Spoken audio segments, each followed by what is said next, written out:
হাওড়া ব্রিজে বসছে সেন্সর, কেন বসছে চলুন বিস্তারিত জানবো। তার আগে ভিডিওটিতে লাইক করে দিন, আর চ্যানেলে নতুন না থাকলে কি করতে হবে অবশ্যই সাবস্ক্রাইব করে পাশের বেল আইকনটি অবশ্যই অন করুন। হাওড়া ব্রিজে প্রতিনিয়ত নিয়ন্ত্রণ করার জন্য কিন্তু বা রক্ষণাবেক্ষণ করার জন্য বসানো হচ্ছে এই সেন্সর। কেন বসানো হচ্ছে না, প্রতিনিয়ত যাতে নজরদারি চালানো যায় যে হাওড়া ব্রিজের স্বাস্থ্য কি পরিবর্তন হচ্ছে, নাকি একই রকম রয়েছে, নাকি খারাপের দিকে যাচ্ছে না ভালোর দিকে রয়েছে, তো সেটা জানতেই কিন্তু এই সেন্সর বসানো। ব্যাখ্যা করে যদি বলতে হয় তাহলে জিনিসটা যে সেন্সরটা বসছে এটা কিন্তু ভালোর জন্যই বসছে।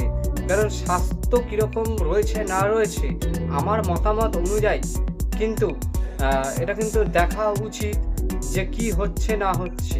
কারণ এখন যেভাবে ব্রিজ ভেঙে পড়ছে আপনারা তো জানেনই, অনেক জায়গাতেই এরকম ভেঙে পড়ছে, তাই জন্য কিন্তু অবশ্যই দরকার এই জিনিসটা। তাহলে আজকের এই ভিডিওটি কেমন লাগলো কমেন্ট করে। হাওড়া ব্রিজের বয়স 80 বছর তো হয়েই গেল, তাই জন্য কিন্তু কেন্দ্রীয় সংস্থা রাইটস কিন্তু জমা দিয়েছে রিপোর্ট।